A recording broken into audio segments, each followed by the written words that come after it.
इस्तीफा चाहिए। रेखा मुझे स्वीकार नहीं। परवेश हो या मोहन हो, चाहे हो कोई भी, लेकिन ये गालीबाज सीएम देश को मंजूर नहीं, दिल्ली को मंजूर नहीं। बीजेपी ऐसे नेताओं को प्रमोट करेगी, देश का प्रधानमंत्री बनाएगी, या तो इस्तीफा लेगी। गालीबाज सीएम के रूप में उभर आई है। भारत के इतिहास में पहली बार कोई ऐसा सीएम नहीं होगा। विरोध हुआ, उनका टिकट वापस लौटाया गया। तो बात जब टिकट वापस लौटाया जा सकता है महिलाओं के सम्मान में, अगर इस्तीफा लेती है, अगर इस्तीफा दिलवा देते तो मतलब इससे बीजेपी का कुछ थोड़ी बहुत जो इज्जत बची हुई है बीजेपी की, वो बची रह जाएगी। बंगाल से टिकट मिला हुआ वापस लौट सकता है, तो रेखा गुप्ता कोई बड़ी तोप नहीं है। ये मुझे लगता है इस्तीफे तक बात पहुंचेगी। ये देश का मुद्दा है, किसी के माँ की इज्जत का मुद्दा है। राजनीतिक दृष्टिकोण से ऊपर उठ चुके हैं। राजनीति से ऊपर उठकर बात होनी चाहिए। रेखा गुप्ता का इस्तीफा होगा। नमस्कार, आप देख रहे हो ओपिनियन बिहार में, राजा रंजन आपके साथ।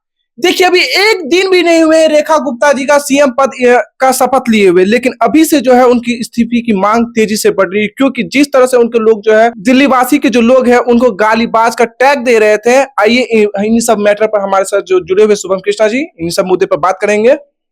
देखिए अनुरंजन, हमने कल ही बताया था कि यह मामला इतना आसान नहीं है। सीएम बन जाएगी, लेकिन विरोध होगा, और ये विरोध सिर्फ दिल्ली तक ही सीमित नहीं होगा, यह विरोध पूरे देश में फैलेगा। और आप देखिए किस प्रकार देश के तमाम कोनों से विरोध उठना शुरू हो गया है। किस प्रकार रेखा गुप्ता के इस्तीफे की मांग की जा रही है। आखिर हो भी क्यों ना, ये गालीबाज सीएम है। गालीबाज डीएम तो आपने देखा होगा, गालीबाज एसपी तो आपने देखा होगा, गालीबाज पदाधिकारी तो आपने देखा होगा, लेकिन ये गालीबाज सीएम के रूप में उभर आई है। भारत के इतिहास में पहली बार कोई ऐसा सीएम नहीं होगा। पूरे देश से इनका विरोध शुरू हो जाता है। लोग कहते हैं कि भाई हमने देखा है गालीबाज डीएम, गालीबाज एसपी, गालीबाज तमाम पदाधिकारी, लेकिन पहली बार गालीबाज सीएम देख रहा है ये पूरा देश। और किसके कृपा से?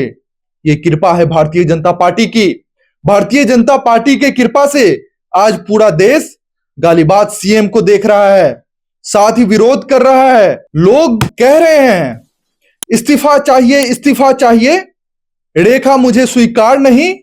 परवेश हो या मोहन हो, चाहे हो कोई भी, लेकिन ये गालीबाज सीएम देश को मंजूर नहीं, दिल्ली को मंजूर नहीं। तो देखिए, यह बहुत बड़ा मामला है। दिल्ली का सीएम, देश की राजधानी है दिल्ली, उसके सीएम का इस प्रकार का भाषा। अब देखिए जरा, केजरीवाल दिल्ली के सीएम थे, उनकी मां को गाली। पिछले वीडियो में आपने बताया भी था, मैंने बताया है लोगों को। उनकी मां को इस प्रकार गाली कि जहां से आए हो अपनी मां के कोख में पहुंच जाओगे, दिल्ली की जनता पहुंचा देगी। अरे सत्ता से दखल बेदखल अलग बात है, शब्दों का पहचान होना चाहिए अनुरंजन जी। राजनीतिक प्रत्यारोप सब चलते रहते हैं, लेकिन बीजेपी मजबूर हो गई है, इस्तीफा मांग सकती है। एक दिन नहीं हुआ है, कल ही शपथ ग्रहण समारोह हुआ है, लेकिन आज इस्तीफा का मांग उठ रहा है। इस्तीफा मांगा जा सकता है। बीजेपी को अगर अपनी छवि बचानी है, तो हो सकता है रेखा गुप्ता को सीएम से हटाया जा सकता है। बहुत बड़ी बात है, बिल्कुल बड़ी बात है। गालीबाज सीएम को बिठाया गया है। या तो दो ही बात हो सकती है, या तो बीजेपी ऐसे नेताओं को प्रमोट करेगी, देश का प्रधानमंत्री बनाएगी, या तो इस्तीफा लेगी। अगर इस्तीफा लेती है, अगर इस्तीफा दिलवा देते तो मतलब इससे बीजेपी का कुछ थोड़ी बहुत जो इज्जत बची हुई है बीजेपी की, वो बची रह जाएगी। अन्यथा मिट्टी में मिल जाएगी ये पार्टी, जो किसी के मां को गाली देती है। वैसे लोगों को सीएम बनाकर ये दर्शाना क्या चाहती है? देश की राजधानी की सीएम बनाकर दर्शाना क्या चाहती है अनुरंजन जी? ये विरोध अभी शुरू हुआ है।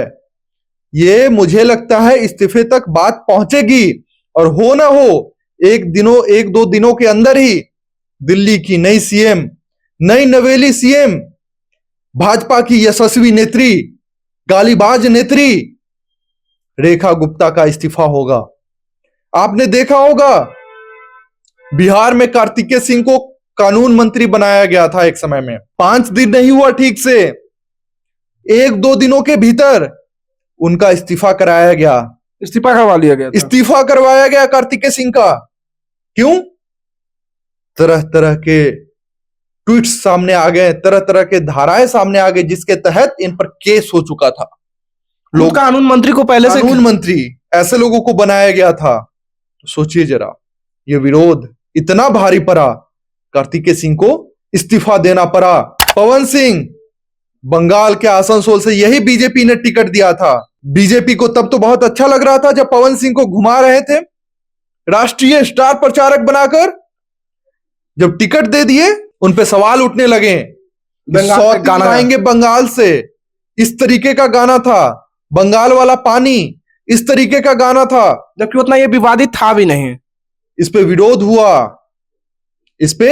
विरोध हुआ, उनका टिकट वापस लौटाया गया। तो बात जब टिकट वापस लौटाया जा सकता है महिलाओं के सम्मान में, बीजेपी अगर कहती है कि हम महिलाओं के लिए सोचते हैं, महिलाओं के लिए करते हैं, तो जब बंगाल से टिकट मिला हुआ वापस लौट सकता है, तो रेखा गुप्ता कोई बड़ी तोप नहीं है। रेखा गुप्ता का इस्तीफा हो सकता है और जल्दी ही यह खबर लोगों को सुनने को मिलेगी, रेखा गुप्ता का इस्तीफा हो गया।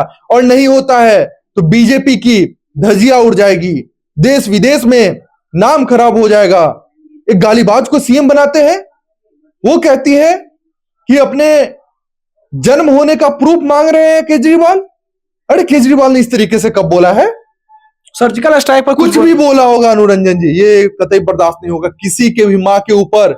ये गलत है और ये गलत सभी को एक्सेप्ट करना होगा कि ये गलत है।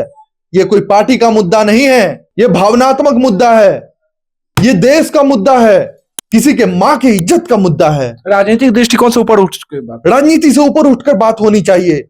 किसी के मां के ऊपर इस तरीके से नीच टिप्पणियां नहीं करेगा देश बर्दाश्त, और इसका विरोध होगा, खामियाजा ऐसा भुगतना पड़ेगा कि सीएम पद से हटना पड़ेगा। तो देखिए हमारे साथ जुड़े हुए थे शुभम कृष्णा जी, इन्होंने बताया कि रेखा गुप्ता का जिस तरह से विरोध हो रहा है, क्योंकि मतलब एक ही दिन में सीएम पद का उन्हें शपथ लिए हुए, और उनका जो पहले का जो ट्वीट था उनका वायरल होना शुरू किया कि वो किस तरह से अभद्र टिप्पणियां करती हुई नजर आ रही है। तो आपका क्या विचार है दिल्ली वासियों से और मध्य बिहार समस्त देशवासियों से, आपका क्या विचार है? कृपया हमारे कमेंट बॉक्स खुले हुए, आप बताएं जरूर कि क्या रेखा गुप्ता को सीएम बने रहना चाहिए या फिर इस्तीफा दे देना चाहिए। हमारे चैनल को शेयर करें, सब्सक्राइब करें। आप देख रहे थे ओपिनियन बिहार। धन्यवाद।